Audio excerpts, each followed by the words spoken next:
Rosa de la Cruz was 52 years old when she first stepped onto a stage with bright lights pointed at her face. But this story doesn't start there. It starts in a small apartment on the third floor of a building that always smelled like fried onions and old carpet. It starts with a woman who had spent most of her life being invisible. For 23 years, Rosa worked as a cleaner at a high school in a town nobody had ever heard of. She mopped floors. She scrubbed toilets. She emptied trash cans filled with crumpled papers and half-eaten sandwiches. Every single day, she showed up before the sun came up and left long after the students had gone home. The hallways were her kingdom, but nobody ever noticed the queen. Rosa wasn't the type of person who complained about her life. She had a small apartment, a cat named Biscuit, and enough money to pay her bills most months. That was more than a lot of people had, and she knew it. But sometimes, late at night, when the world was quiet, she would sit by her window and wonder if this was really all there was. You see, Rosa had a secret she had carried with her since she was a little girl growing up in a tiny village in the Philippines. Her grandmother, a woman with hands like leather and a voice like honey, had been a singer. Not a famous one. Not the kind who performed in big theaters or had her name in the newspapers. But in their village, everyone knew her voice. When she sang at weddings or funerals, or just sitting on the porch in the evening, people would stop what they were doing and listen.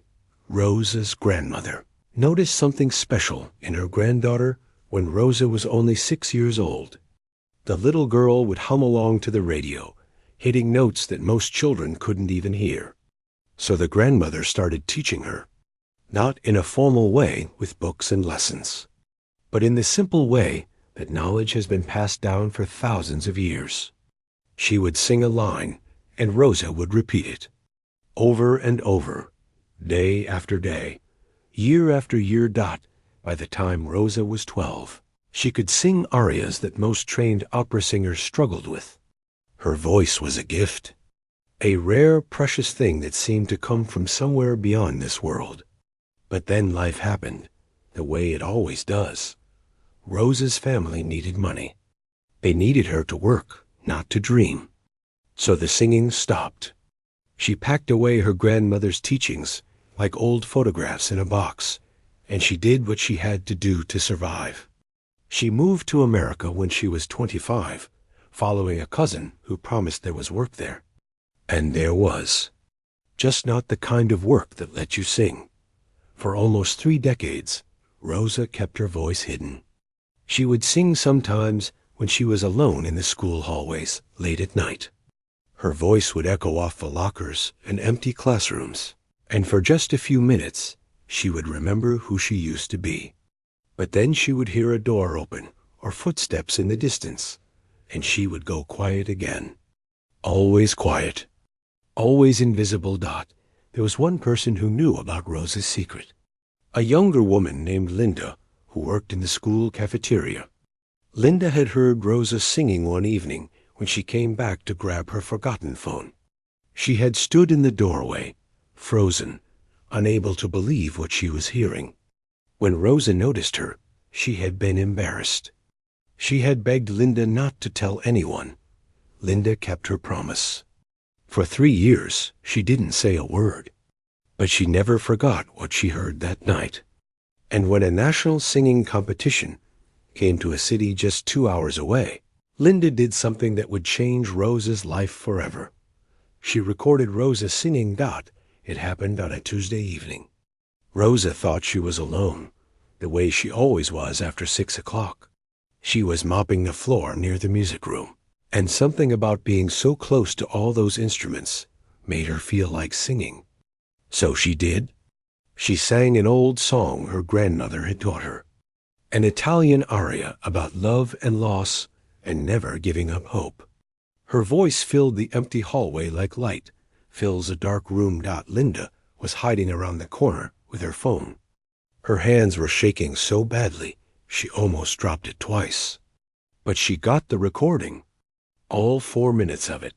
That night, Linda went home and submitted the video to the talent competition. She used Rosa's name and made up a story about how her friend was too shy to apply herself. She didn't tell Rosa what she had done. She was afraid Rosa would be angry. She was afraid Rosa would make her take it down. And more than anything, she was afraid the world would never hear that voice. 3 weeks later, Rosa got a phone call from a number she didn't recognize. She almost didn't answer, but something told her to pick up. On the other end was a woman with an excited voice who said she was a producer for the show. She said she had watched Rosa's audition tape, and it was one of the most incredible things she had ever heard. She said they wanted Rosa to come audition in person. Rosa didn't understand. What audition tape? What show? She thought it was some kind of scam. People were always trying to trick you these days. But the woman kept talking, and slowly Rosa started to piece together what had happened. When she hung up the phone, she sat in silence for a long time. Biscuit jumped onto her lap and meowed, but Rosa didn't move. Her mind was spinning with 1,000 different thoughts. She thought about her grandmother, who had died 15 years ago without ever seeing Rosa perform for anyone but her. She thought about all the years she had spent hiding, all the dreams she had put away because she was afraid. She thought about calling Linda and yelling at her for what she had done. How dare she record her without permission? How dare she share something so private with the whole world? But then Rosa thought about something else. She thought about being 52 years old and still mopping floors. She thought about all the mornings she had woken up feeling like her life had no meaning. She thought about dying one day without ever knowing what could have been. That night, Rosa made a decision. She would go to the audition, not because she thought she would win, not because she wanted to be famous, but because she was tired of being invisible. She was tired of hiding the one thing that made her feel truly alive. She called the producer back the next morning and said yes. The weeks that followed were some of the strangest of Rosa's life. She had to take time off work, something she had never done in 23 years. She had to find something nice to wear, which was harder than it sounds when you've spent your whole life in work uniforms. She had to practice songs she hadn't sung in decades, and her voice felt rusty at first, like an old door that hadn't been opened in years. But slowly, note by note, it came back. The power, the beauty, the thing her grandmother had recognized in her all those years ago. It had been sleeping inside her, waiting for this moment. Rosa didn't know what was coming. She didn't know that she was about to walk onto a stage in front of thousands of people who would laugh at her the moment they saw her. She didn't know that in just a few seconds, she would change their minds forever.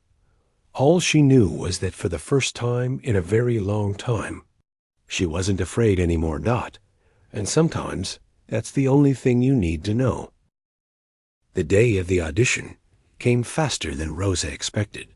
One moment she was saying yes on the phone, and the next moment she was sitting in the back of Linda's old Honda, watching the highway stretch out in front of her like a gray ribbon. Her hands wouldn't stop shaking. She kept them folded in her lap so Linda wouldn't notice, but Linda noticed anyway. "You're going to be amazing," Linda said, glancing at her through the rearview mirror. "I've heard you sing, remember? Those people have no idea what's coming." Rosa tried to smile, but her face felt stiff. She hadn't slept more than 2 hours the night before. Every time she closed her eyes, she saw crowds of people staring at her, judging her, laughing at her.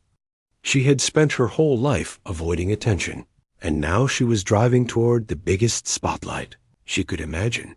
The venue was in a big city Rosa had only seen in pictures. Tall buildings that seemed to touch the clouds. Streets packed with cars and people rushing in every direction. Linda got lost twice trying to find the parking garage, and by the time they finally made it inside, Rosa's heart was beating so hard she could feel it in her throat.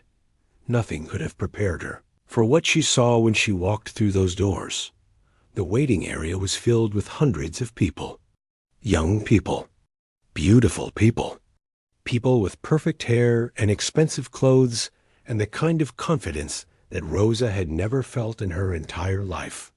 They were stretching their voices, practicing dance moves, taking pictures of themselves for the internet. Some of them had coaches and managers standing beside them, giving last-minute advice. Rosa looked down at her own outfit. A simple black dress she had bought at a thrift store for $12. Flat shoes because she couldn't walk in heels. No makeup except for a little lipstick Linda had convinced her to try. She felt like a sparrow that had accidentally wandered into a room full of peacocks. A young woman with a clipboard came over and checked Rosa's name off a list. She looked at Rosa with a strange expression. Not mean, exactly, but curious. Like she was wondering what someone like Rosa was doing there. "You're number 417, the woman said, handing her a sticker with a number on it. "Stick this on your chest. It might be a few hours before they call you." "Good luck. A few hours." Rosa found a plastic chair in the corner and sat down. Linda went to find some water, and Rosa was left alone with her thoughts. She watched the other contestants move around the room like colorful fish in an aquarium.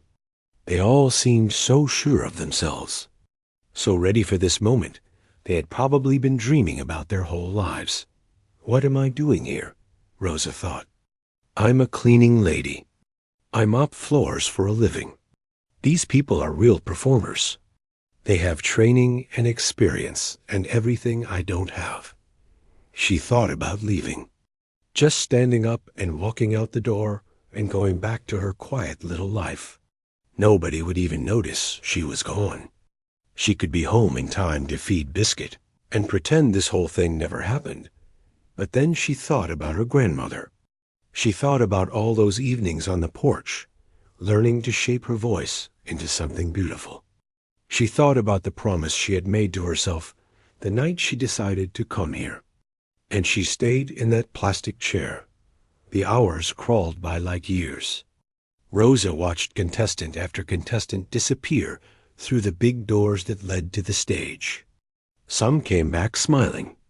Some came back crying. Most came back with blank faces that gave nothing away. The room got emptier and emptier, and still Rosa waited. Finally, a man with a headset called her number. 417. Rosa stood up so fast she got dizzy. Linda grabbed her arm to steady her. "This is it," Linda whispered. "Show them who you are." Rosa nodded, but she couldn't speak. Her mouth had gone completely dry. She followed the man through a maze of hallways and cables and equipment she didn't understand. The sound of the crowd got louder with every step. It was like walking toward a thunderstorm. Then she was standing at the edge of the stage, hidden behind a black curtain.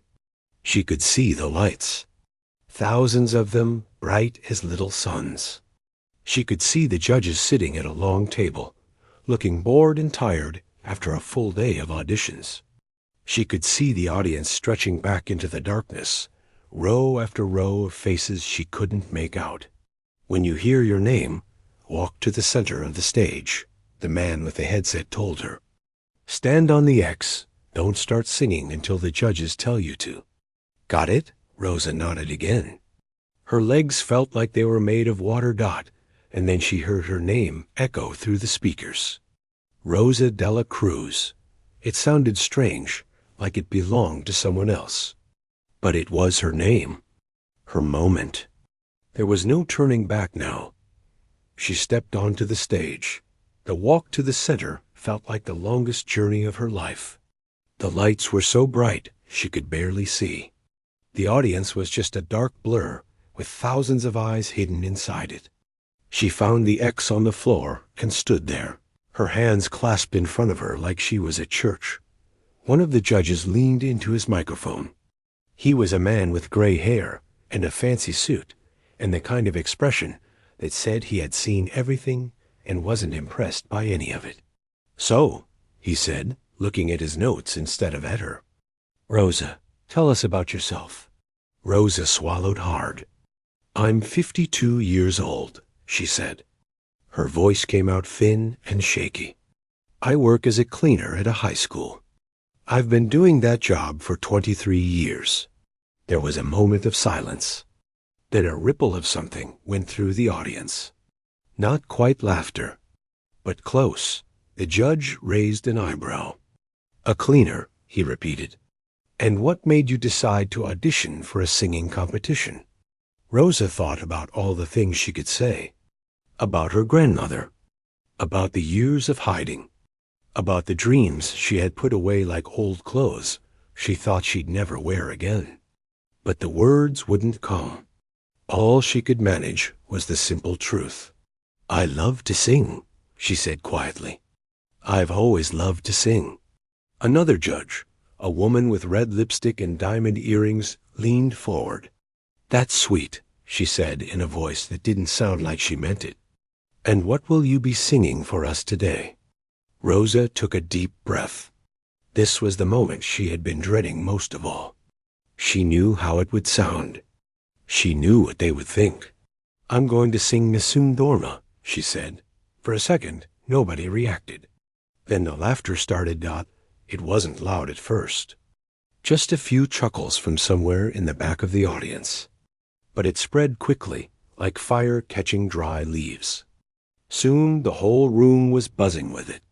People nudging each other, shaking their heads, looking at this plain woman in her thrift store dress and wondering if she had lost her mind. Nessun Dorma, one of the most famous and most difficult arias in the entire world of opera. A song that trained professionals spent years mastering. And this cleaning lady thought she could sing it. The judge with the gray hair pressed his lips together like he was trying not to smile. The woman with the red lipstick didn't even try to hide her amusement. She covered her mouth with her hand, but her eyes were sparkling with laughter. Rosa stood there and felt the heat rise to her face. She thought about all the times in her life she had been looked down on. All the times people had assumed she was nothing because of the uniform she wore or the work she did. She was used to being invisible. But this was different. This was being seen and being laughed at anyway. For one terrible moment, she wanted to run. Just turn around and disappear into the darkness behind the curtain and never look back. Let them laugh. Let them forget about her. It's what they were going to do anyway. But something held her there. Something deep inside that refused to give up. Maybe it was her grandmother's voice whispering in her memory. Maybe it was all those years of dreams she had never chased. Maybe it was just stubbornness, pure and simple. The music began. A soft piano melody filled the room. The laughter died down slowly, awkwardly, as people realized the performance was actually starting. Rosa closed her eyes. She forgot about the lights. She forgot about the judges. She forgot about the thousands of strangers who had just laughed at her like she was a joke. She thought about her grandmother's porch, the smell of jasmine in the evening air, the sound of her grandmother's voice teaching her, note by note, how to turn breath into beauty. She opened her mouth, and everything changed. The first note that came out of Rosa's mouth was unlike anything that room had ever heard. It started soft, almost like a whisper wrapped in velvet. But there was something underneath it, a power waiting to be released, a force building behind it like water pressing against a dam. The people who had been laughing just seconds ago suddenly went quiet. Their smiles froze on their faces. Their mouths stayed open, but no sound came out. Rosa kept her eyes closed. She didn't see the confusion spreading through the audience. She didn't see the judges leaning forward in their chairs, like they couldn't believe what they were hearing. She was somewhere else entirely. She was back on her grandmother's porch in the Philippines, the warm evening breeze touching her face, the old woman's hand resting gently on her shoulder, The second phrase came stronger. Rosa's voice rose like a bird lifting off from the ground, climbing higher and higher into the air. The notes were pure and clean, without a single crack or wobble. They filled every corner of that massive room. They bounced off the walls and wrapped around every person sitting in those seats. A woman in the third row put her hand over her heart. She didn't know why. It just happened, like her body was responding to something her mind couldn't explain. The man next to her, a stranger she had never met, reached over and grabbed her arm. They looked at each other with wide eyes, both thinking the same thing. What is happening right now? On stage, Rosa was lost in the music. The aria told a story of hope, of believing that darkness would end and light would come, of refusing to give up even when everything seemed impossible. Rosa had sung these words 1,000 times in empty hallways and lonely apartments, but she had never sung them like this. She had never had a reason to mean them this much. The judges sat frozen at their table. The man with the gray hair had stopped looking bored. His pen had fallen from his hand and rolled onto the floor, but he didn't notice. His eyes were fixed on Rosa, like she was the only thing in the world that existed. The woman with the red lipstick wasn't laughing anymore. Her perfectly painted mouth was hanging open, and there were tears forming in the corners of her eyes. She tried to blink them away, but they kept coming. The third judge, a younger man who had been checking his phone when Rosa walked out, had put the phone face down on the table. He was gripping the edge of his seat with both hands. Later, in interviews, he would say that moment was when he understood what real talent looked like. Not the polished, trained, manufactured kind, but the raw, God-given kind that comes along once in a generation. Rosa's voice kept climbing. The aria was building toward its famous climax, the part that separated the good singers from the great ones. It was the moment that broke voices and ended careers. Professional opera singers practiced for years just to survive those final notes. And here was a cleaning lady from a small town, standing in a thrift store dress, about to attempt what many believed was impossible. The audience could feel it coming. Some of them held their breath without realizing it. Others grabbed onto the armrests of their chairs like they were on a roller coaster about to drop. The tension in the room was so thick you could almost touch it dot, and then Rosa hit the note dot, it exploded out of her like thunder. Like a wave crashing against rocks. Like every emotion she had ever held inside finally breaking free. The note was so powerful, so impossibly high and pure, that it seemed to shake the very air.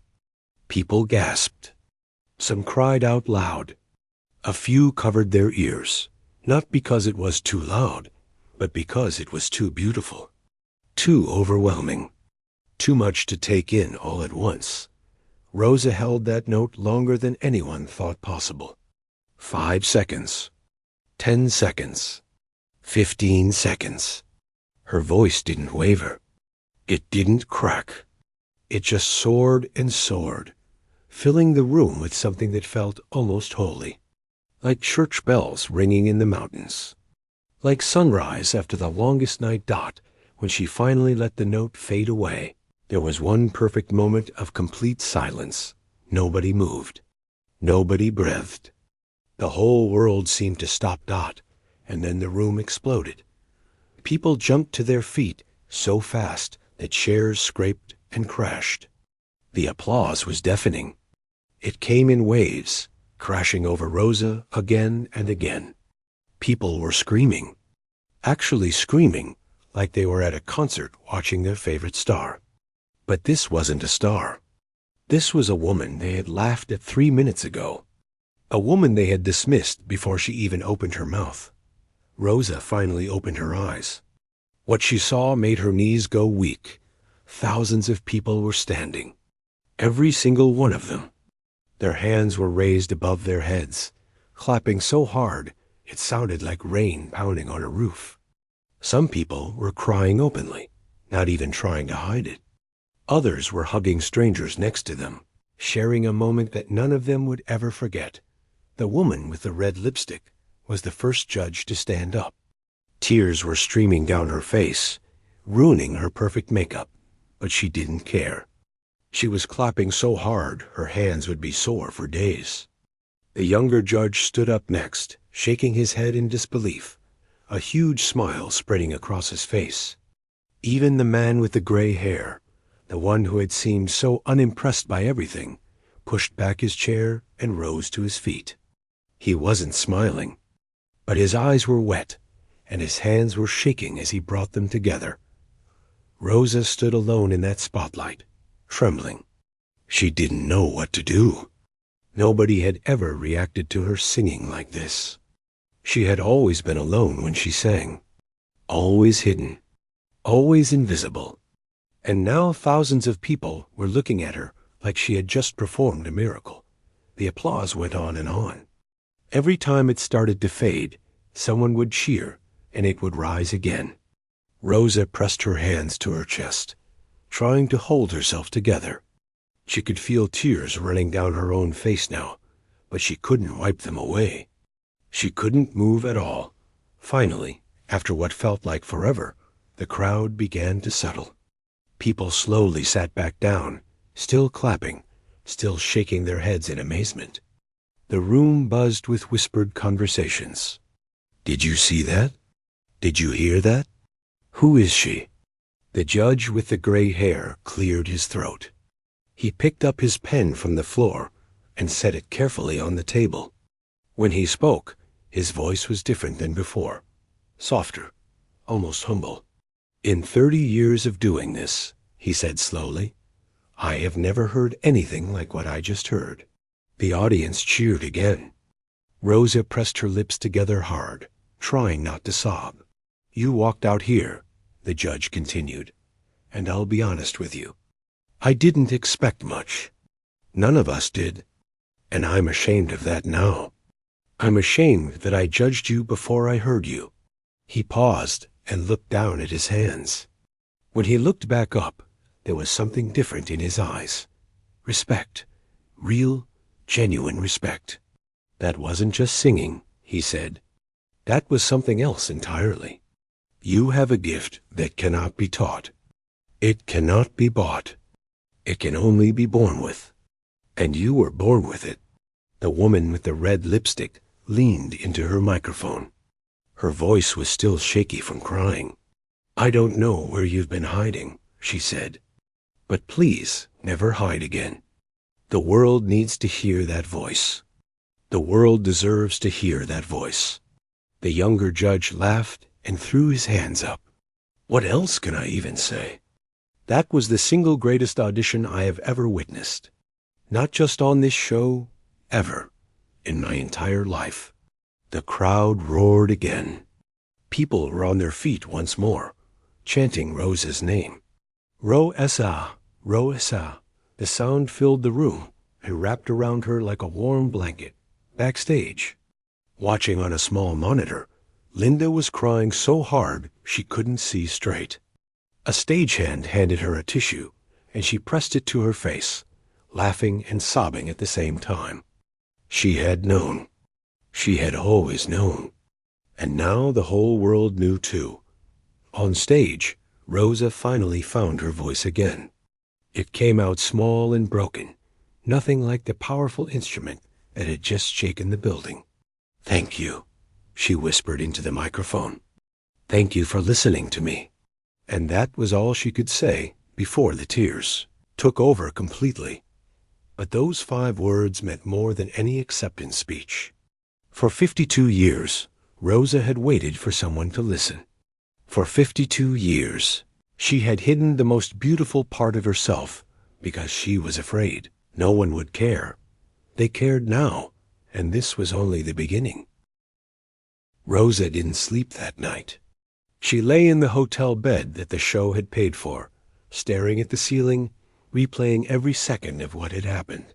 The lights, the laughter, the music, the silence after that final note, the screaming, the crying, the judges standing up, Her own name being chanted by strangers. It didn't feel real. None of it felt real. Linda was in the bed next to her, snoring softly, exhausted from all the crying and laughing and hugging she had done after the audition. But Rosa couldn't close her eyes. Every time she tried, her heart would start racing again. She kept expecting to wake up and find herself back in her small apartment, back in her cleaning uniform, back in her invisible life. But morning came, and she was still in that hotel room. Still Rosa de la Cruz, the woman who had made thousands of people cry with nothing but her voice. They drove home the next day. Rosa was quiet for most of the trip, watching the trees and fields pass by outside the window. Linda tried to talk to her a few times, but Rosa could only manage short answers. She wasn't being rude. She just didn't have words for what she was feeling. It was like her whole life had been picked up and shaken like a snow globe, and all the pieces were still floating around, not yet settled. When they got back to town, Rosa went straight to her apartment. She fed Biscuit, who meowed angrily at her for being gone so long. She took a shower. She made a cup of tea. She tried to pretend everything was normal, but everything was not normal. The show had told her that her audition wouldn't air for several weeks. They had to edit it, add it to the episode, do all the things television people do. So Rosa went back to work the next Monday, pushing her mop down the same hallways she had pushed it down for 23 years. Nobody at the school knew what had happened. To them, she was still just Rosa the cleaner, quiet, invisible, forgettable. That lasted exactly 12 days. The episode aired on a Thursday night. Rosa didn't watch it. She was too nervous. She sat in her apartment with the television off, petting Biscuit and trying to read a book. But she couldn't focus on the words. Her mind kept drifting to what was happening at that very moment. Millions of people across the country were watching her walk onto that stage, watching her get laughed at, watching her sing. Her phone started buzzing around 9 o'clock. At first, it was just Linda, sending her a dozen messages filled with heart emojis and exclamation points. Then it was her cousin, who she hadn't talked to in months, asking if that was really her on television. Then it was numbers she didn't recognize. Then the buzzing became so constant that Rosa had to turn her phone off completely. She went to bed early, pulling the covers over her head like a child hiding from a thunderstorm. Whatever was happening out there in the world, she would deal with it tomorrow. Tomorrow came, and Rosa's life was never the same again. The video of her audition had been uploaded to the internet overnight.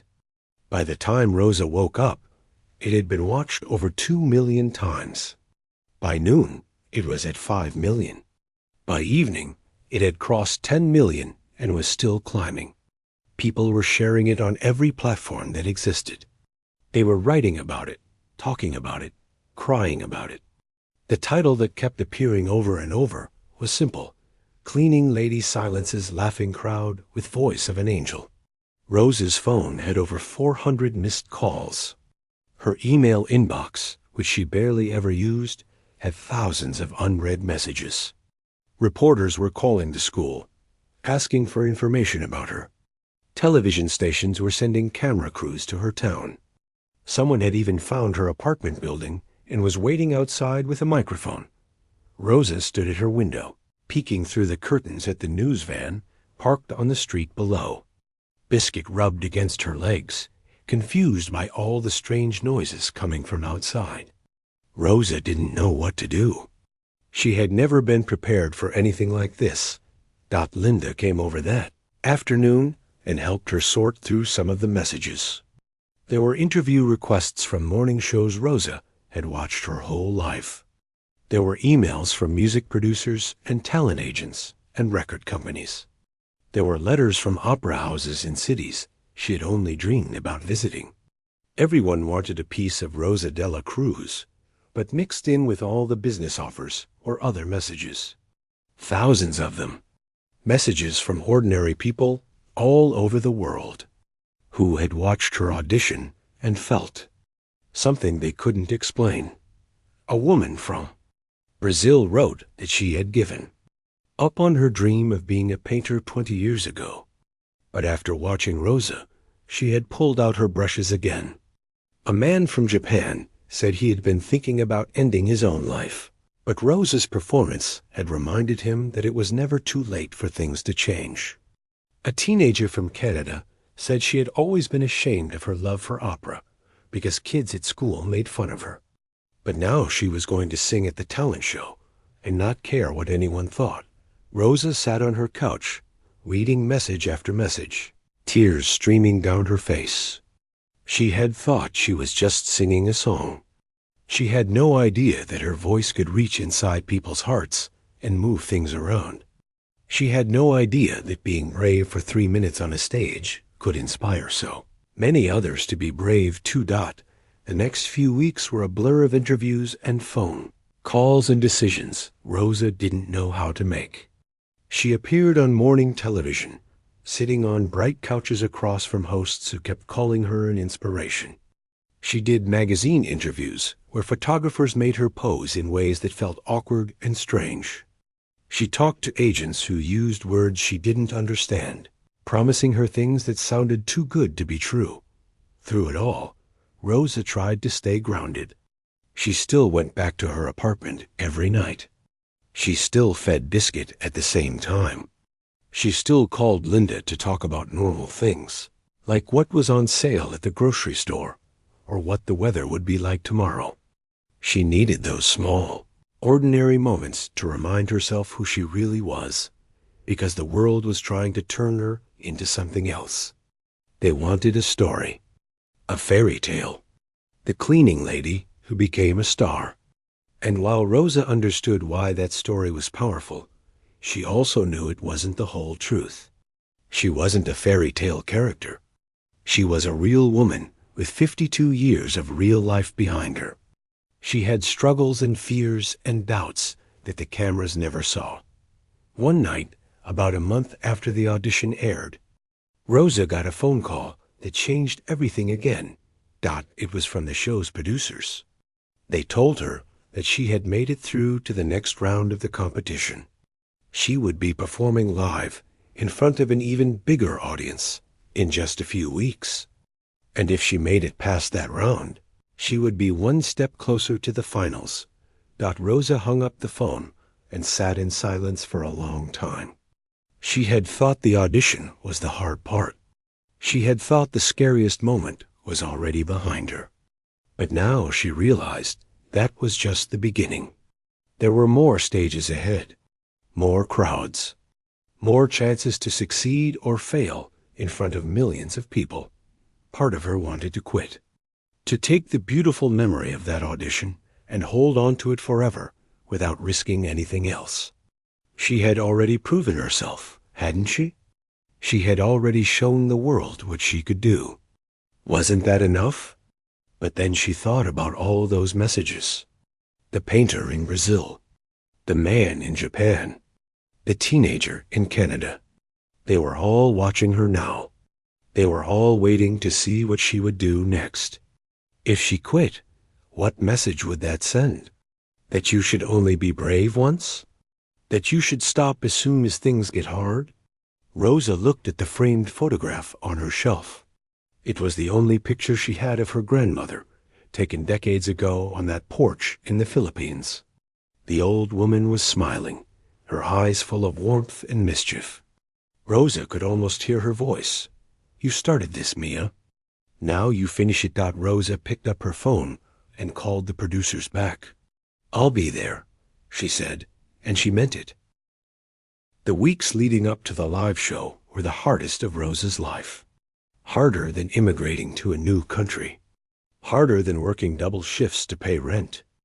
Harder than all those years of keeping her voice locked inside. She had a vocal coach now, a gentle woman who flew in from New York to work with her. She had a stylist who brought racks of beautiful dresses for her to try on. She had people doing her hair and makeup and telling her where to stand and how to smile. It was overwhelming. Sometimes Rosa would lock herself in the bathroom just to breathe, just to remember who she was underneath all the fuss. But she kept going. Every morning she woke up and told herself the same thing. One more day. Just get through one more day. Yet the night of the live performance arrived faster than she expected. Rosa stood backstage in a deep blue gown that made her feel like someone from a movie. Her hair was pinned up in a way her grandmother would have loved. Her hands were shaking, but this time she didn't try to hide it. She had learned that being nervous didn't mean she wasn't ready. It just meant she cared. Linda was there, of course. She had taken time off work and flown out to be with Rosa.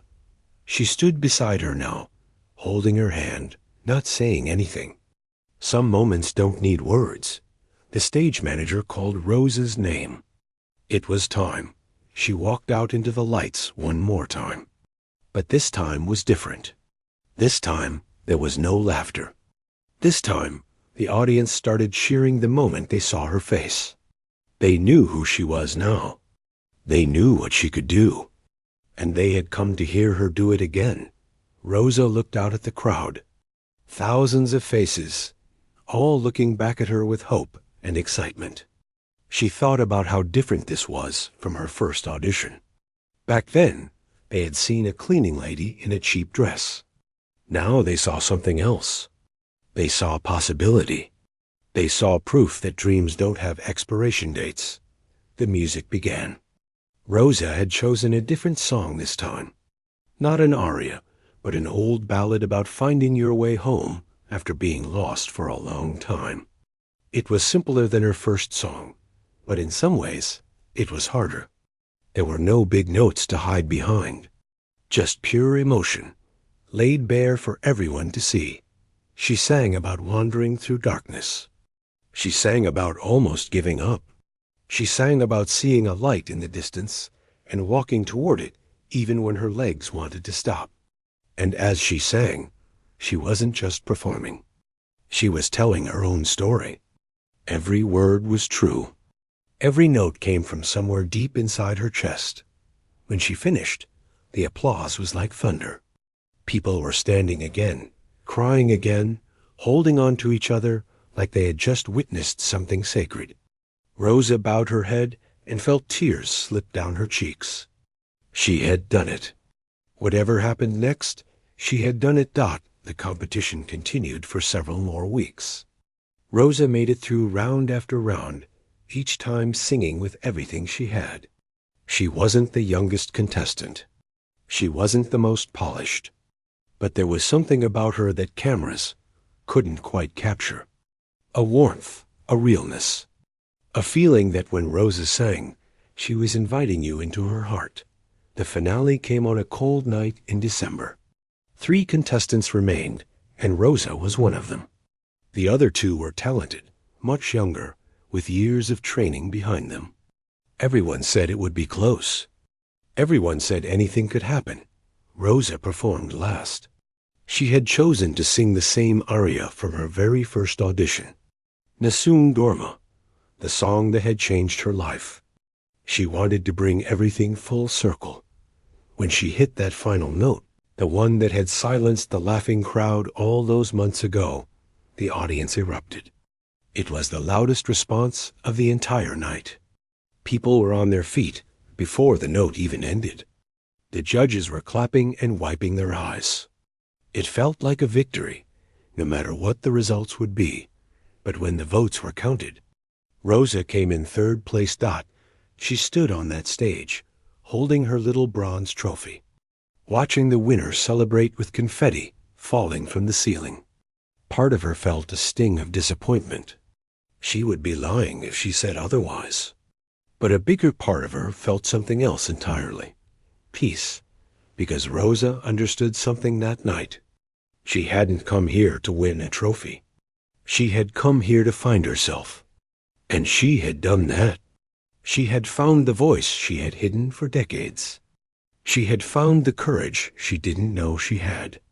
She had found millions of people around the world who heard her story and felt less alone because of it. A trophy couldn't give her any of that. She had earned it all on her own. After the show, offers poured in from everywhere. Opera companies wanted her to perform. Concert halls wanted to book her. Record labels wanted to sign her. Rosa said yes to some things and no to others. She was careful now. She had spent 52 years letting other people decide what her life should look like. She wasn't going to make that mistake again. She did accept one offer that meant more to her than all the others combined. A famous music school, one of the best in the world, invited her to come study with them. Full scholarship. No cost at all. They said it was an honor to have her. Rosa moved to a new city at 53 years old. She rented a small apartment near the school, and yes, she brought biscuit with her. She sat in classrooms with students young enough to be her grandchildren, learning things about music she had never known before. Some days were hard. Some days she felt old and out of place. But most days she felt like she was exactly where she was supposed to be. Linda visited whenever she could. They would sit in Rosa's tiny kitchen, drinking tea and laughing about how crazy life had become. Linda never stopped reminding Rosa that none of this would have happened without that secret recording. Rosa never stopped pretending to be annoyed about it. 2 years after her audition, Rosa performed at one of the most famous concert halls in the world. She wore a gown that cost more than her old car.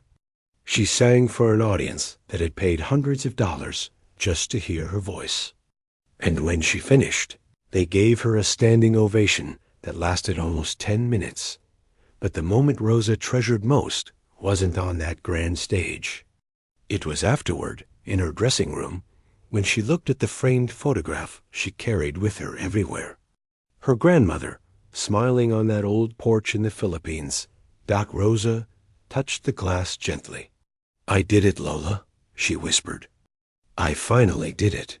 She could almost feel her grandmother's hand on her shoulder, almost hear her voice saying, "I always knew you would."